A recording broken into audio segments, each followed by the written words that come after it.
Hello, my fellow schizotypals. Did you hear that noise? What up, doe? And welcome back to Highlight. Unfortunately, bad news. Fucking around with the spear got that shit brokey. But honestly, probably safer to not have a knife that I am flipping around as, a habit. So, this also is like, a castaway weapon, which I think is fun. It's also still a spear. It's a stick that you stab. It's a stabby stick, so it is basic. It's, the function hasn't really changed that much. Hasn't really changed that much. But, yeah. I've just been... That's just the spear update. Stuff I want to get into today is that, no, it's not bad to have a bad reaction to cannabis. At all. It's not bad. Some people get pukey. That's fine. That's normal. And another thing is just conversation about what's going on with life and city structures, going back into that traditional urbanism shit, and then ending off with Lermontov. So, anyways, this is Highlight. If you are a fan of the show, please like, whatever, we're hanging out. Hope you have a good time today. Of course, we do the show Tuesday, Wednesday, and Friday. So let me get this over here. That corner. Ah, jeez. There we go. That looks about right to me. Anyways, so Cannabinoid Hyperemesis syndrome survey and genomic investigation. So it's a CHS is cannabinoid hyperemesis syndrome is a diagnosis of exclusion with intractable nausea, cyclical vomiting, abdominal pain, and hot bathing behavior associated with ongoing THC exposure. Increasing cannabis use may elevate CHS prevalence, exacerbating a public health issue with attendance cost and morbidity. So there's a lot of people who, after smoking weed for a long time, whenever they do it, it makes them feel nauseous or something to that extent. So it's a growingly common condition that people have been, struggling with, which I think is, a very important thing to discuss. But here, they're using genetic review to see what potential explanations for why people have such a negative reaction. And what they found was that, so I feel like we can kind of, I'll read some of the introduction in case you want a little bit more clarification. But so CHS is an enigmatic constellation of signs and symptoms comprising nausea, vomiting, abdominal pain, and unusual hot bathing behavior in the context of heavy and chronic exposure to THC, the primary intoxicating agent of cannabis sativa. It was first reported in Australia in 9 patients in 2004, but the index case dated in 1996. Subsequently, CHS has been frequently reported in the literature, especially in the United States, where access to high-potency cannabis and derivatives is widespread. The largest case studies from Mayo Clinic described 98 patients, and Perigo Lizzi et al. Collected the literature through May 2018, uncovering 105 journal citations and some hundreds of patients. Current author queries to emergency department personnel and gastroenterologists suggest that the problem is burgeoning and now rarely reported despite its public health relevance. So, history of regular cannabis use for over a year, severe nausea and vomiting recurring in cyclical patterns over months, resolution of symptoms after stopping cannabis, compulsive hot baths/showers with symptom relief in 92%. Male predominance, abdominal pain, at least weekly cannabis use, and history of daily cannabis use. Patients tend to be younger, which is more likely to be something indicative of their condition, or indicative of the abuse pattern, not of youth or anything like that. It's just that because they use it more, this would be happening, is the theory. And then they reviewed it by, doing some gene nerd shit that's kind of beyond the scope of a casual podcast to just explain. And also I'm playing with dirt a little bit, so if I have to roll something, that's going to be fun. So what they found were these different things. So CNR1, which has been found to be associated with cannabis usage, was not relevant here. But CMOT, which is It's a gene that is found with conditions of dopamine excess encountered in pharmacotherapy, and is associated with compulsive behavior, including gambling, sex addiction, and substance abuse, particularly alcoholism. So they showed statistically significant impulsivity. It inactivates dopamine in the prefrontal cortex, as there is a dearth of dopamine transporters in that location. It can be linked to deficits in working memory, executive functions, cognitive flexibility, and the ability to inhibit behavioral impulses. It's been linked to ADHD, OCD, addiction, anxiety, and psychosis. And hypofunction has been attributed to excess dopaminergic activity, which would explain some CHS phenomenology, such as compulsive behavior traits. In a related study, CMT mutations were linked to ruminative behavior and depression. This variant correlated strongly to the ruminative response scale scores. Dopamine dysfunction in the PFC, amygdala, striatum, and hippocampus could lead to an impulsive cognitive style. Hypoactive COMT mutations were hypothesized to increase dopamine in the prefrontal cortex and promote rumination, increasing rigidity and inflexibility that parallel the observations of fixed behavior in CHS patients, prolonged employment of high THC cannabis despite medical warning against its continued usage, compulsive hot water bathing, etc. An additional study examined 193 inpatient alcoholics for mood disturbances and tendency towards relapse. It was associated with an onset of heavy alcohol intake at a younger age in female patients. COMT is said to moderate THC effects on memory and attention, and a genotype with CHS in position, and improved likelihood of cognitive impairment with cannabis. Another mutation has been associated with psychotic symptoms and development of schizophrenia in cannabis users. Haloperidol, a dopamine antagonist, has proven more effective as an antiemetic in treatment of CHS, but is inferior. So that's treatment. Treatment options. So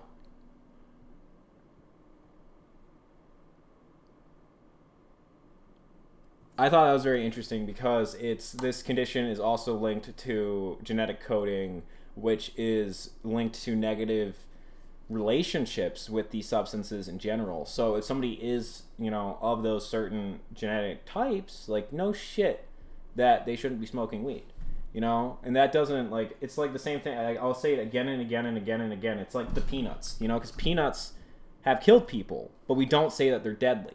So I'd say here again, it's that, yeah, sure, there's all these negative things that are shown to happen from people smoking weed, but it tends to be that there is an explanation within the individual rather than the substance inherently within itself causing these things. And the bigger argument for me is that, with cannabis and things like that, so we're not reading all of it just because I don't want to lose your attention, but the thing about it to me is that, so cannabis has a negative effect profile. Yes, absolutely. Every medicine does. Every medicine has a negative effect profile. And I think that, as Macholam argues, that the profile, the negative side effect profile of cannabis is preferable to, traditional pharmacology. And that's the point. The point isn't that there's no negative effects. The point is that people die from Xanax withdrawal. The point is that we said that Oxycontin was an addictive form, or, addiction forming, like all these things. Like, that's what we're pushing back against with this. We're not saying that cannabis will cause no harm. Absolutely not. It does cause harm. It can certainly do that. Especially considering irresponsible use. So a mutation was observed in this part, or in CYP2C9 in cannabis hyperemesis patients. I also don't, the point isn't pronunciation. I'm sorry. I read things and I'm dyslexic. So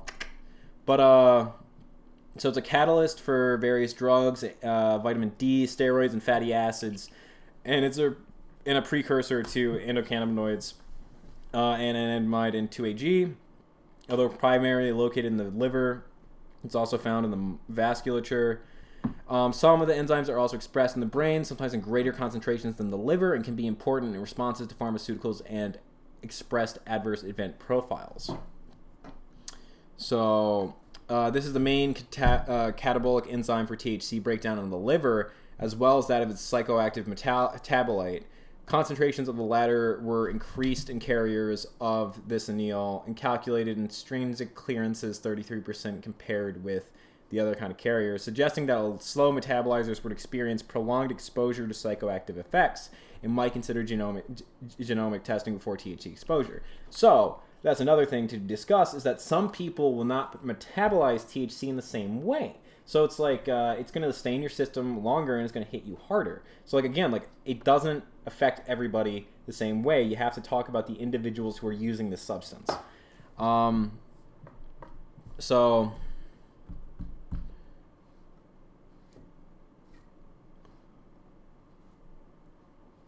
a remaining explanation is that overexposure to THC produces a downregulation of the CB1 receptor, causing it to turn from a partial agonist to an antagonist, a phenomenon that could be hastened by impaired metabolism. So there's a likelihood that this would be related to that. Looks like nothing there. And this is, I thought, was really interesting. DRD2, which is the receptor targeted for most antipsychotic drugs, it has a primary role in fear memories in the prelimbic areas and has been associated with depression and anxiety. Stimulars of this receptor have gut motility and clear pro-medic effects. Among the strongest associations of genetic findings in a Finnish cohort were related to this genomic type, like mutation. Regardless of early environmental factors, depression subscore, and anxiety subscore. Other DRD2 mutations have been associated with nicotine dependence, Tourette syndrome, tanning addiction, and persistent pain. The combination of dopamine 2 receptor and dopamine metabolism mutations in the cohort highlight its importance in CHS pathophysiology and phenomenology with respect to nausea and vomiting, as well as an associated psychiatric challenges. And here, but I thought that was very interesting because it is, here we have this, which is, it's the part of the brain that's related to, it's like what they're targeting when they're trying to give you antipsychotics. So like the idea that this is related to negative reaction to cannabis kind of seems like that would make sense. And I also like the relationship between these two things is very fascinating to me as somebody where I think that there's a huge potential for further exploration on this topic, particularly because I think that that might reveal something about how that works. Where it's like, if this is the genetic, or if this is the receptors that we're using to target, patients for antipsychotic treatment, and people who have a certain kind of type of that react poorly to cannabis, maybe there's also people who don't have that type react positively, and for like similar I just think there's a lot of questions that I have there.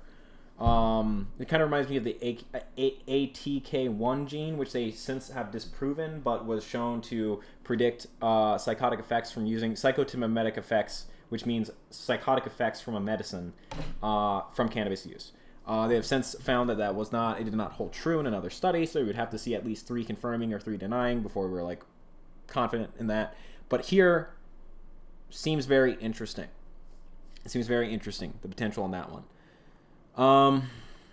This one's the diabetes one, so we've talked about that in the last episode about I think it was Castle's work. But anyways, I just thought that was very, very interesting. And also, it's not necessarily a positive article, which I always think is important to discuss, because, we're not trying to say anything is, we're not trying to say that anything is, like, going to be perfect. But meanwhile, with this one, we got this one, which is that it's effective, so you've got these people who have nausea from chemotherapy, and for them, it makes them not vomit. So it's like, again, some people are vomiting from using cannabis. Some people are stopping vomiting from cancer treatment through using cannabis. Really, your mileage may vary. It really seems like we don't fucking know, which is what I usually go with when in doubt. knowledge is that we usually just don't know. But this was a double-blinded, placebo-controlled study. So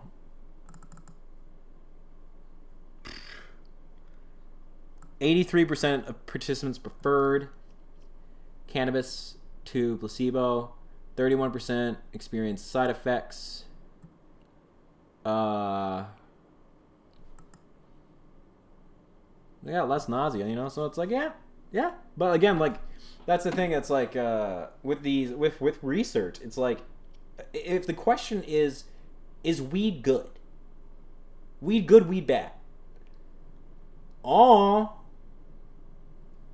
You know, like, that's really the answer to that one, is like, fucking, are carbs good? Are carbs bad? And it's like, well, carbs can cause, you know, diabetes if you eat too much of them, especially if they're fried, but they're also good for building muscle and, like, you know, keeping up your healthy weight, you know. So it's like, are they good or bad? Well, fucking is you know, water good or bad? You need it. If you don't drink enough of it, you die. If you drown, you die. So we don't know if it's good or bad. It seems like it's much more by a case-by-case basis. And here we have some interesting stuff going on, also a little bit over my head, but we have some studies study finding support our hypothesis, and they did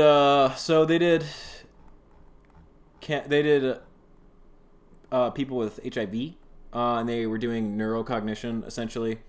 And the study findings support our hypothesis that frequent cannabis exposure may reduce inflammation in people with HIV, with possible downstream benefits for cognition. Daily cannabis use was associated with lower levels of pro-inflammatory chemokines, factors critical to immune cell migration and HIV pathogenesis. In contrast, cannabis use was not associated with inflammatory biomarker level in plasma. HIV positive daily cannabis users showed similar cognitive performance with a trend towards higher scores in global cognition and several cognitive domains, including a learned, compared to HIV plus moderate users and HIV plus non-cannabis users. Lower CSF levels were related to better cognitive performance in domains of learning, which is commonly impaired in HIV disease. When recent cannabis use parameters were examined, cannabis quality and cannabis recency did not correlate significantly with inflammatory biomarkers, but greater total days of cannabis use or cannabis frequency significantly predicted lower levels of this enzyme or material. Also, wow, just fucking flashback to school, huh? With this stuff. Just dropping stuff while I'm fucking trying to focus. Oh boy.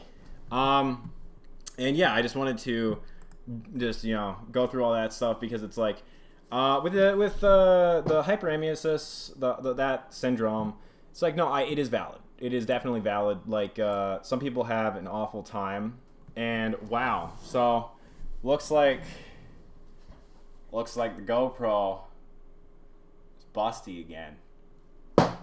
God damn it. This is why we can't have nice things or something. I mean, fuck it. You guys want to just play Minecraft? I don't understand. This is ridiculous. That's just my, okay, maybe, okay, so we're gonna, here's our plan. So we take that, we take that, and then we just do that, and then I think, and then we, how do I,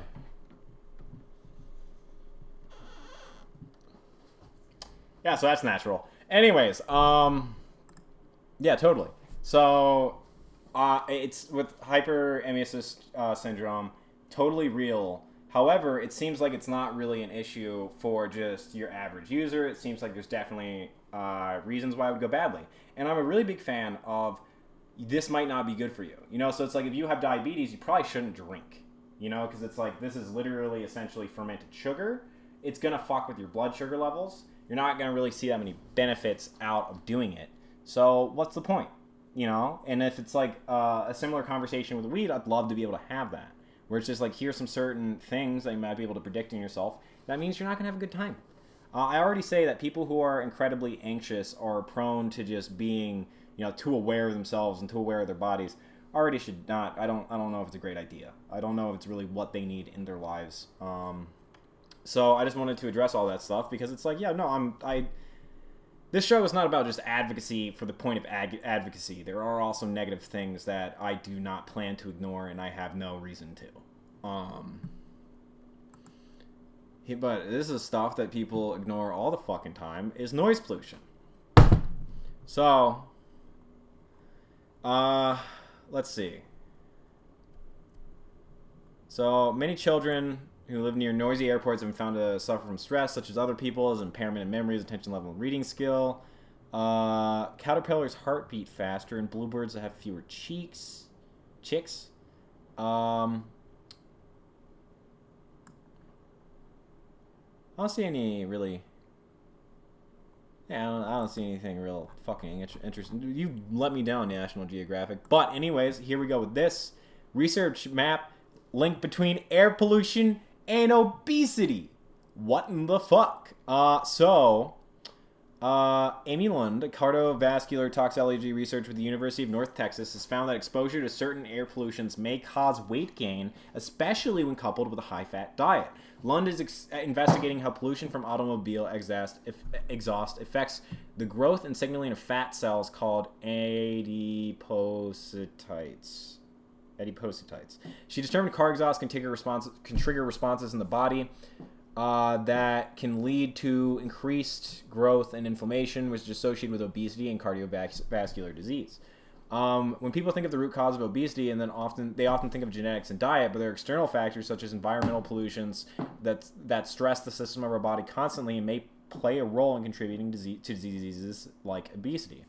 Inhaling automobile and disease exhaust alters signals generated and received by fat cells. This can cause the cells to grow by 12 to 25% larger in size or even increase in number. Cells in the body talk. The signals sent and received govern the basic activity of cells in the organ system of the body. These signals are chemicals, and like all form of communication, they can be distorted. Changes in the cell also promote inflammation, increased lipid storage, and activation of the immune system. The inflammation and immune response can then trigger further fat cell production, causing a feedback loop where the two systems keep nudging the other forward. So when we learn something like this, we also rush to the what pill can we take to fix this step, but in this case, it is not that simple. The human body has already several systems in place to help maintain the healthy organs, but sometimes external stressors will imbalance the system. In that case, she says less exposure would be a good idea. She's added that it's best to limit the times spent outdoors on days of high level of air pollution or low air quality, which is, ooh. We should be aware that exercising outside during poor air quality days or in the vicinity of high level of traffic-generated air pollutants can increase our exposure to these pollutants because of the increased rate of respiration that occurs during exercise. So, like, as we discussed last episode, the cars are making the kids schizophrenic, and they're also making you obese and all of us obese, and motherhood obesity is linked to a 2 to 3 times increase in the likelihood of having schizophrenic offspring. So, again, weed bad. You drive a fucking car, I don't want to hear it. I don't want to hear it. I just do not want to hear it. You got this one, your brain on exhaust, and this is so we got one from North Texas, this one's from Southern California. The research shows that children who grow up in high-traffic areas are more likely to consume unhealthy foods later in life, regardless of their poverty level or proximity to fast food restaurants. So you got respiratory, weight gain, 34% drug. So it's like, yeah, and this is the thing that I want to talk about, is that it's like, yeah, junk food and stuff like that. And like here, well, I mean, so I'll just keep beating this dead horse. Let's just keep fucking going. The evidence is now overwhelming that primary and secondary small and ultra-fine particles, in particular, are linked to all-cause mortality, 29,000 deaths each year in the UK, and especially deaths from cardiovascular and respiratory disease. Recent research shows that oxides of nitrogen, and specifically NO2, are not as benign as previously thought, increasing the numbers of deaths by up to 40,000 each year. Air pollution indoors is just as relevant to ambient outdoor exposure, although this is rarely taken into account. At a minimum, 99,000 deaths in Europe are attributed to poor indoor exposures, but this is likely to be a gross underestimate. Outdoor pollutions penetrate the house, schools, and workplace. Further, current trends to make buildings energy efficient by sealing them increases the accumulations of pollutions from furnishing, household products, and cooking. In the developing world, the burning of biomass for heating and cooking is particularly a problem for women and children. Air pollution has adverse effects across the life course, from conception to old age. Air pollution impairs overall fetal growth, especially lung growth. This persists across childhood, increase the risk of developing new asthma, which might not occur in its absence, and affects the heart and lungs throughout life by direct toxicity and via epigenetic mechanisms that mediate gene/environmental interactions. Beyond respiratory and cardiovascular disease, air pollution has adverse impacts on the development of impaired cognition, type 2 diabetes, cancers, skin aging, and even acts as a risk factor for obesity, as we've been discussing. Since the report, new evidence has become known on the adverse effects of pollutions on neurodevelopment. We should probably check that out. So let's just look that up right quick. Also, this camera is freaking the fuck out. Jesus Christ, GoPro hates making software. I get it, man. I would just want to make the money too. Fuck it. So, children born to non-smoking minority women in New York City. So what was the results? I know that's like the worst way to look at it. Fuck it. Air pollution, was, so by level of PHS, or PAH,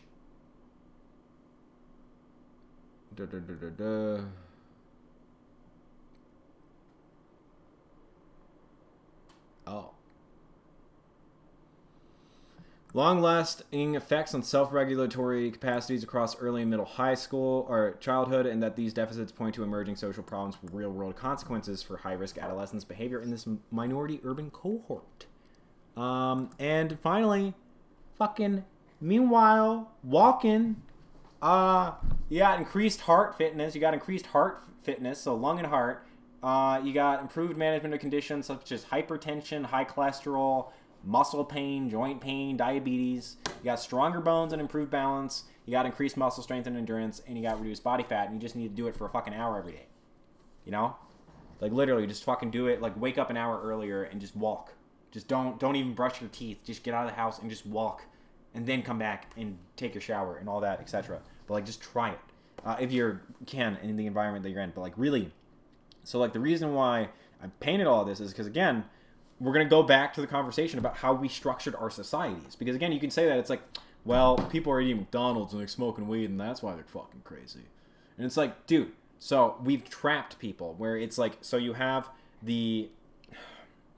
Really, so like the Rathbone puts it well, where you don't want to encroach on nature as a city. You have the city core, and then you have nature outside of it. Because you have the city core, then you have the wall. So you have, like, you know, the fundamental, like, downtown castle thing that's really expensive. And then you have lower income housing around that. And then you have a wall around that. And then you just have nature. There is no suburb.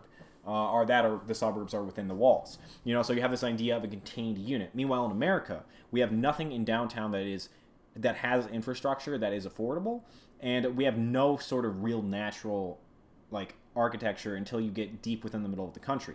So what you're left with are these overpriced car-dependent suburbs where you have no ability to walk. So, like, here's something that makes sense that I can immediately talk about with people that they cue in on. You should be able to, from your front porch, you know, so it should be like, here's the street, right? It's just down this. You got a row of houses there. You got a row of houses there, right? So you, as a family, so let's say there's 50 houses on this block, you know, and let's say they're all families, and let's say they all have 2 to 3 kids. So we got, like, 110 kids. So that's enough for, like a fucking small, like, school, maybe, whatever. Point isn't that. The point is that you should be able to see your kid walk to school, and it should be at the end of the street from your porch, and nobody should be driving through your street.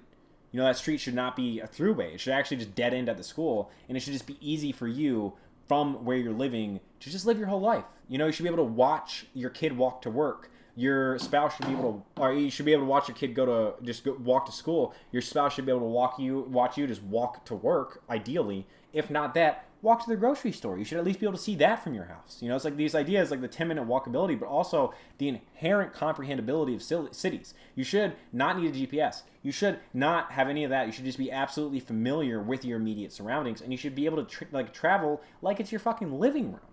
Because if you do that, if you have like a 3-mile radius that's essentially your living room, then you can walk 6 miles every day. You know, like there's easy ways to just incorporate exercise, especially if you can get your kid to walk to school or bike to school, or you can walk to work or bike to work. You know, it's like you're doing all of this and you're lowering noise pollution, you're lowering literal pollution, and you're making it a more enjoyable place. And the more that people do that, the more that like cities and the country will have to invest in that lifestyle. And that's why I say that it's like, yeah, sure, you can argue about what everybody else is doing and about their own personal choices and their own bodily autonomy, or we can look at, well, life is a fucking game. Everything in human society is a game. The king's the winner. You know, that's the point. But it's all just this made-up bullshit. The whole world's a stage. And so the point behind that is that man will do, humans will do, women will do what is advantageous for them, or at least what seems advantageous for them. So if you tell them to be distrustful and to never leave their car, and to make their money, and to stay safe, then that's what they'll do. You know? And they'll just drive to work, and then drive home, and then drive to have fun, and do nothing in between. You know? Because that's the predominant and successful strategy. That's the meta. That's what people will do. However, if all of a sudden you can make it if you can make it socially desirable, or if you can make it economically smart to invest in your community, to like take care of things and like start volunteering and start building up the things around you, then everyone will do it. And everything will change overnight because the game will change, and then therefore players will start playing to the meta. And then it will happen. So my point is that you can't blame the player. You have to hate the game. And if you're going to be so worried about what people are doing and are changing standards as a public, it's like, we have to understand we are not the same public. 90s politics don't work anymore. 2000s politics don't work anymore. Certainly 70s politics do not work anymore. We have a different sort of public. We don't have the same sort of national unity. We don't have the same sort of job stability. We don't have the same sort of real estate market. You know, so it's like the conversation's got to shift, and you can't think that it was really just the kids smoking pot and drinking hard seltzers that made the entire world change. You know? And if you want to talk about like these healthy things, like let's talk about it. Why don't kids go outside anymore? Well, you motherfuckers had walkable neighborhoods. You had a reason to walk around. The kids don't have a reason to walk around. Instead, they play Minecraft, where they can walk around. Or they play Fable. Or they play these things that are recreations of human environments. And yet, we could do that. We could do that. And we could really reemphasize these things. And I think that that would be much more successful than just all of these articles talking about, is it good? Is it bad? Is this good for you? Is this bad for you? Who fucking knows, dude? How about you try it out yourself and see how it happens? Because nobody can really give you medical advice online. Nobody can really, like, you know, it's just don't, all that you can get is medical information. There is no medical advice. Go to your doctor. Go to a few doctors. Get different opinions. Like, nobody, like, this isn't religion. And even religion, don't trust your fucking priest. Don't trust you, you know, it's like, God is not a man. God was a man and he died. But, you know, it's not current. There is nobody that you can just go to that has the answers about science, that has the answers about morality, that has the answers for all these things. So take everything with a grain of salt and just, you know, think it through. Think about what you want to see and all that shit. And that was today's episode on the, you know, technical side. I picked up these too. So these are the Lermontov poems that I really enjoy. Don't trust in self. Don't trust in self, my dreamer young. Don't trust, beware, like ulcers, inspiration. It is the heavy fit of your unhealthy heart, our jailed ideas irritation. Don't seek an inspiration, heaven's stuff. That's your blood boils are powers you over. Let troubles fast extinguish all your life. Let poisoned drink be outpoured. Could you sometimes in any sacred flash find in your soul, mute for years, the spring that is unknown yet and fresh, and full of thoughts so simple and so dear? Don't hark at them nor trust in them a slight. Just put on them forgetfulness, a curtain. You'll not be able to translate them right by icy words and by a meter certain. Whether pine creeps into your soul's deeps, or enters a passion with its tempest, don't come at them with a noisy feast of people with your girlfriend in utter madness. Do not abase yourself, be shameful of the trade, with wrath or with observant sadness, and of your soul's wounds disparaging parade, to shock the simple-hearted masses. Why must we know that you suffer else, or have some kind of agitation, the silly hopes of the early years, and bad remorse of your reflections? Behold, before yourself, the crowd easily sails. Along the road that wears well, their festive faces have the easy troubles trace, and have not any shameful tears. But, by the way, there's not a person, single, not mauled by a cruel action, who had been covered with the early wrinkles, without crime or deprivation. Be sure, they'll ever scorn your laments and your pricks, with your tune learned by heart and stoned, like a tragic actor with the ruffed cheeks, waving a sable of cardboard. Pretty banging. Yeah, that was good. Don't trust in self. I love advice from Russian artists, because they're just like, life suck, book bad, culture bad, everything bad, sex bad, marriage bad, single bad, death. I mean, I could fuck with that a little bit. Just it's quite a refreshing update from, as compared to the whole, you just gotta be authentic and feel yourself, man. It's like, listen, are you willing to fucking dedicate your life to this and to not be appreciated? Are you? Because if so, welcome to literature, baby. You will die an unsung hero. Nobody gives a fuck. So. Next, what we got from Lermontov. No, I'm not Byron. I swear to fucking God. No, I'm not Byron. I am yet another choice for the sacred dole. Like him, a persecuted soul. But only of the Russian set. I early start and end the whole, and will not win the future days. Like in an ocean in my soul, a cargo of lost hopes stays. Who, oh, my ocean severe, could read all secrets in your scroll? Who'll tell the people my idea? I'm God, or no one at all. Oh, arrogant on that one. Oh, arrogant on that one, Lermontov. Well, arrogant for a man who died the exact same fucking way as his hero. And let's I don't know. Okay. But I do think that there is this sort of, the thing that I really like about Russian poetry is that it has this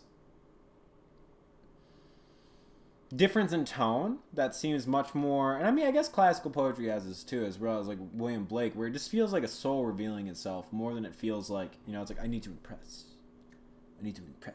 It's just more, it feels like more like the frankest conversation you've had in your life. And I really value that. That's like where poetry started to speak to me. I didn't get it as a kid. I really did not understand poetry. Big fucking surprise. But now as I get older, I start appreciating it more. To the picture of Rembrandt. You understood, O glum perfection, those sadly and unconscious dreams, the rush of zeal and inspirations, all that Lord Byron conquered with. But I see the image that's half shown, but strongly and abruptly marked, is that a runaway, well known, in holy cassock of a monk. Maybe his mind, so high and sound, was murdered by a hidden crime. All's dark behind, with pine and doubt, his gaze burns, chilly and sublime. Maybe you've copied the nature, and he is no ideal yet. Or in the years of pine and rapture, you made your own fast portrait. But look, the cold ones in pretending could never pierce the secret great, and your creation outstanding will ever force them to regret. It's cool. Also got that shout out, Rembrandt. That's the thing about classic art, and like the reason why I love it is that if you can get into a tradition and you find like people that you love from classic stuff, you're probably gonna find a lot of people who either living or dead also agree with you and love that shit. And, like, you're gonna have a lot in common. The reason why I like the reason why I call myself Dostoevskian is literally everybody who I enjoy the work of after him likes him. So I think it's a pretty good sign of quality when everybody who is quality is like, yo, this is the shit.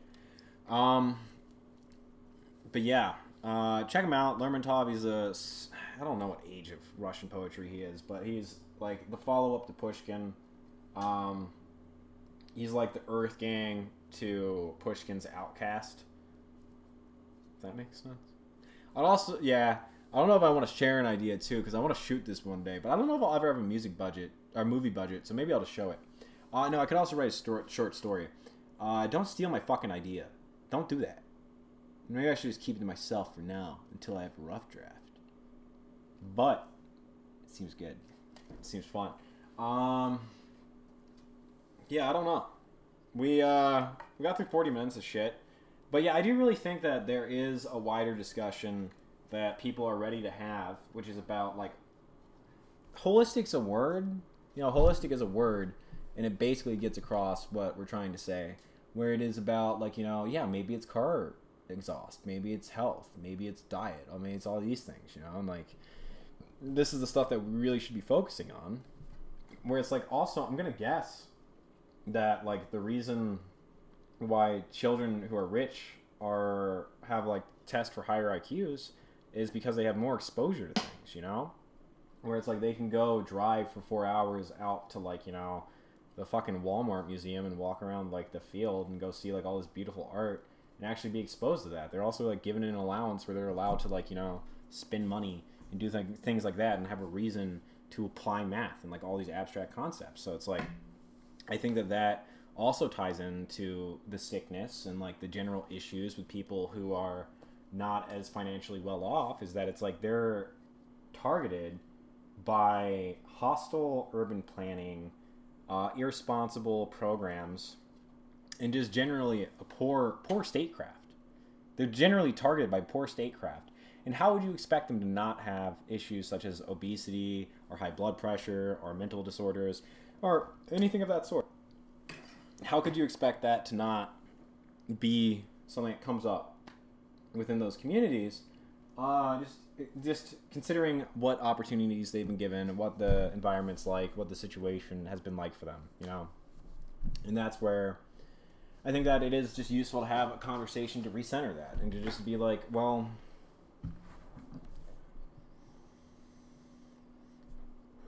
so, like, something is that, like, I don't really like the idea of a disorder. I mean, a disorder is fine, but I don't like the idea of, like, it being a real issue, like an unfixable issue, something that you can't address. Because it's like, well, people have always had problems. And, like, a lot of disorders are simply adaptive reaction to a situation where it's like, so say if you were, like, you know, you had, like, a incredibly dramatic family, yeah, you're probably going to be numb. Or, like, if you were targeted in your youth, you're probably going to have issues with attachments and things like that, you know? So, like, there are these things that, like, yes, they're disorders, but they also seem to be a reaction to trauma.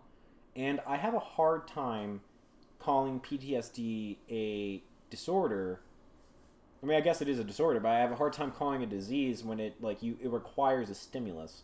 And a lot of, I think, mental illnesses require a stimulus. And then I think it's a question of if something is wrong with this individual or if something is wrong with their life. If something in their environment needs to change or if they need to change. And this was something that was very frustrating to go through in my own experience, in my own childhood, discussing with, you know, therapists, like, living situations and things like that. And for them to say that it's like, yeah, no, listen, this will just, once you're out of your house and once you're running your life, things will get much better. You know, like, the issue that you're running into makes sense. Anybody would feel this way. You just have to kind of wait for it to get better. And, like, I don't think that that's normalized, which is, like, good. I mean, you shouldn't really just, like, get told to deal with it. But at the same time, it's like, I think that is a helpful thing to know, because then it's like, well, maybe I don't need pills. Maybe there's nothing wrong with my brain. Maybe there's something wrong with my parents, you know? And it's like, you're not supposed to just blame your parents on everything. I think it's like, it's really important to have empathy. And, like, yeah, you know, it's like, I I don't not understand my parents. I don't think they're not people. You know, I don't think anything bad of them like that. But at the same time, I understand that like the mistakes that they made and how that impacts me to this very day. And I think that that's very useful to understand because then it's like, okay, so this isn't like a lithium concentration issue. This is like a resocialization issue where I was socialized in like, you know, a really hostile environment. So then it's like, okay, I have all of these leftover hostile bits. And then, you know, it's like it literally just takes years of exposure and reassociation to let this melt over time. And that's where it's like for me, like the sayings that I like, two things that are really important to me is that you try your best. You know, you can only, all you can do is your best. You know, so it's like you just put in what you can. And another one is better every year. You know, it's not the idea of improving it tomorrow. It's not the idea of like, you know, fixing it. It's just every year incrementally better. My mental state is improved every year, and I can sit on that, and I, you know, that's what I really want. And wow, this camera is just not. This camera is just not. It doesn't want to do anything at all. It is just unhappy having to exist. That's what we're dealing. I got two faces right there. You know, we got the jabber jaw, just ja ja ja ja ja ja ja. I love tactical issues, but yeah. So what the fuck was I on about? Point is just that like the human is an incredibly adaptive and insane being naturally. The idea that we all just exist and sit around being happy and like, you know, used to our situation and things like that, and just like, you know, we're built to just be that sort of way is, I think, silly. We're not supposed to be calm. We're not supposed to sit down in rooms forever. We're not supposed to be happy with like, you know, like another thing is like the loss of meaning and the loss of direction. You know, it's like we're all such curious, atheistic, enlightenment people, but none of us can really just explain like what is the meaning of life, what do we value, what is inherently important, like things like that. And it's like I think that there is a certain reality of needing to have things like that just for granted, you know, because you don't want to always be thinking, you don't want to have to always reinvent the wheel. Sometimes you just want shit to work out. And another thing that, so I think that I wanted to, I guess like the final topic that we'll just segue into because this shit's strange is that so on the latest like technology briefing, they were discussing various things, and one of them is about these glasses that are called diminished reality glasses, which first off can remove the sight of people, which whatever, but it also, you know, it can, you pair that with like headphones and that stuff, and then like, you know, you can tune out the noise pollution, you can tune out the filth, you can tune out the garbage and the rats and things like that. You can just have a much more pleasant time walking through your burning New York City street that's littered with all that, you know. And it's like, so instead of addressing the root causes of filth, like animal populations, homeless populations, and infrastructure just collapse, instead of like addressing this, instead of addressing the absolute fucking disgusting condition of many parts of this world, it's like, well, we can just make glasses, make it look, hey, look like Tron, dude. You know, like, what? Diminished reality glasses? Like, instead of fucking just fixing this and going back to the road plans we had 100 years ago, instead of just like building cities for people instead of automobiles, it's like, well, why don't we just make glasses that make it look better? Why don't we just continually put band-aids over this amputated limb? You know, like, I'm sure that will fucking help it. And it's just so, it just feels so pointless. It feels so ridiculous that it's just,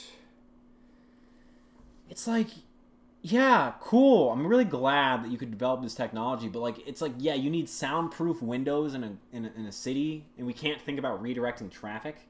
We can't think about maybe just like spreading out the number of people there. You know, where it's like, yeah, I'm anti-urban sprawl, but the point of our urban sprawl is that it should be recreating the city. It should be the same density for every square mile. It shouldn't just sprawl out to like nobody there and then everybody here. It should be like a continuous, dense, urbanized area. You know, because in that way, each neighborhood is itself a functional city.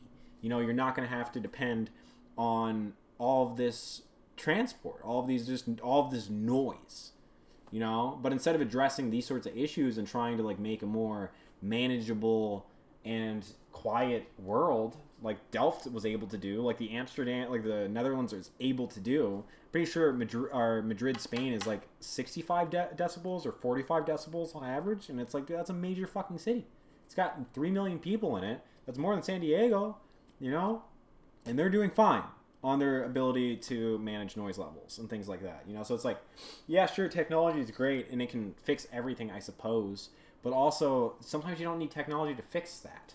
Sometimes you can just fix that through building cities like everybody used to build cities. That's the thing that's so frustrating about a lot of this, is that human history gives us good examples. Like, another thing is that, so the belief that you're unique, that is the most foolish thing that the fool believes.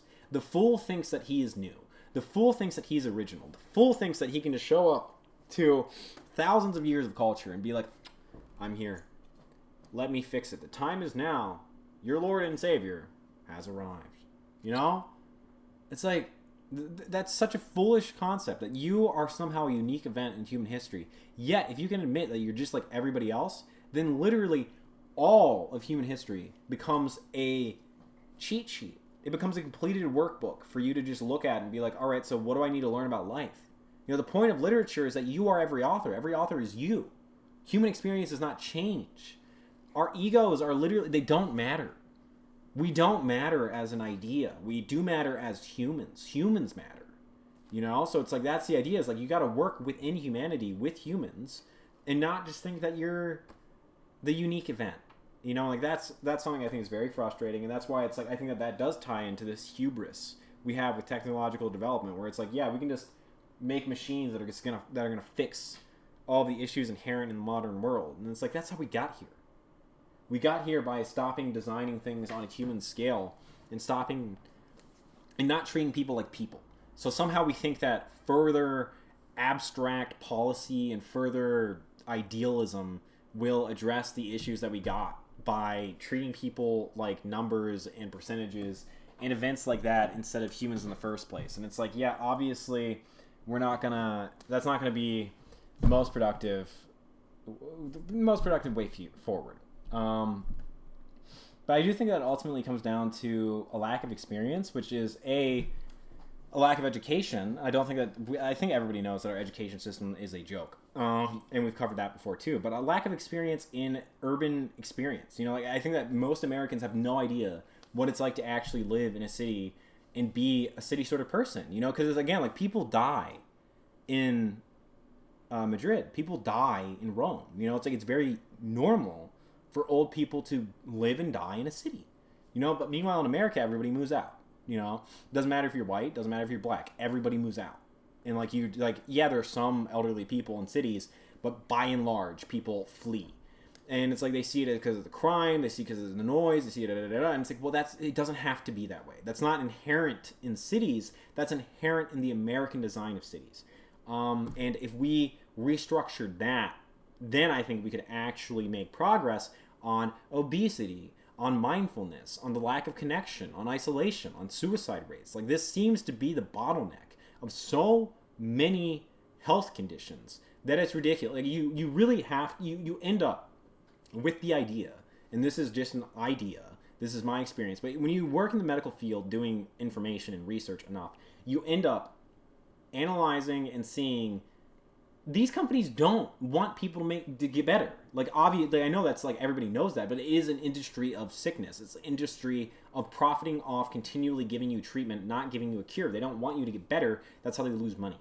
So, you know, when you're considering that, it's like, well, I think that ties into also diet, and it ties into urban planning, and it ties into all these things. Like, we're designed, our country has designed us to live sick lifestyles because it's profitable. Because then you can make money off the food, you can make money off the treatment, you can make money off the etc. You know, and then like, if everybody's diabetic, obese, with inflammation and no ability, like, you know, and they just feel bad, then they're probably going to then play into Netflix and Disney Plus and all the other subscription services too, because they're probably going to get into a sedentary lifestyle, a consumerist lifestyle, which then makes those companies money.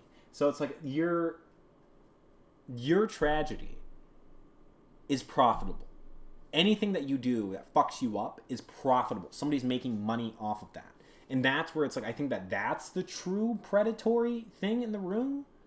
By and large, my experience with weed, and like I've told all you this, I told everybody this, hey, smoke it if you wanna, don't smoke it if you don't wanna. That's it. I'm not, I don't got nothing else to say about it. You know, it's like, that's it. Meanwhile, it's like these structures are involuntary. You have to subscribe to the car-dependent lifestyle. You have to subscribe to the loud noises. You have to subscribe to the de-urbification of our cities. You have to subscribe to the sprawl of our suburbs and single-use zoning.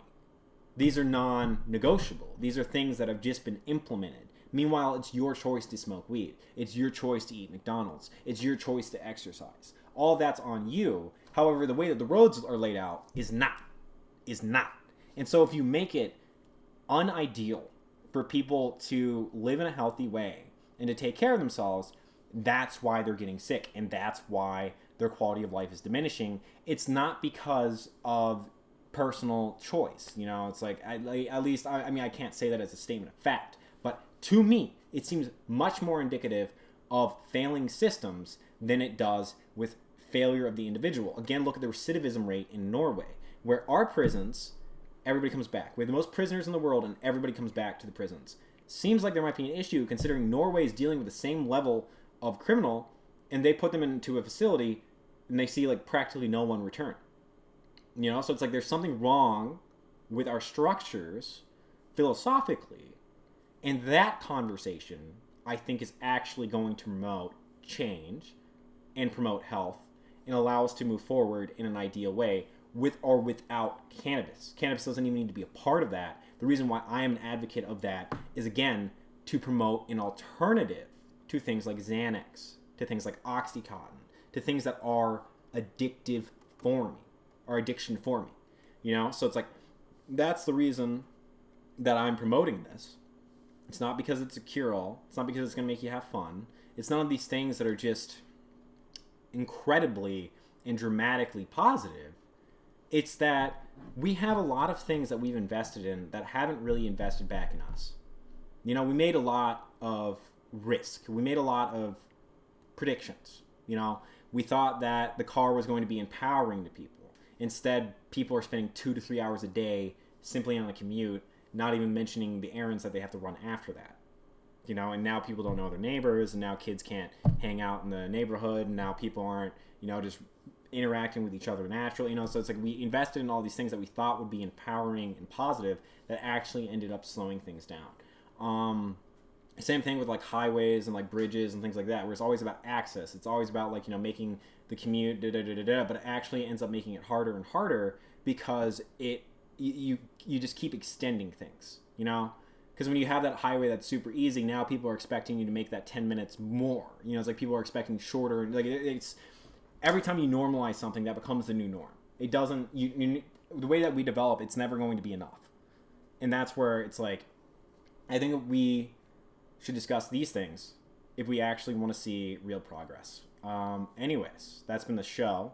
Thank you so much for tuning in. I'll be back tomorrow. This is Highlight with Karhlyle Fletcher. Please comment, like, and subscribe. I appreciate any attention that you give. You know, I'm just really grateful that you stuck out and hung out. You know, this is cannabis science, urban planning, psychedelic research, independent music, all of these things. Classic lit, high lit. I'm your host. Thank you so much. I'll see you again tomorrow, and just stay golden. That was really fucking lame. Just stay high. I should just go with that. Yeah, stay high, guys. Stay high, stay lit. Okay.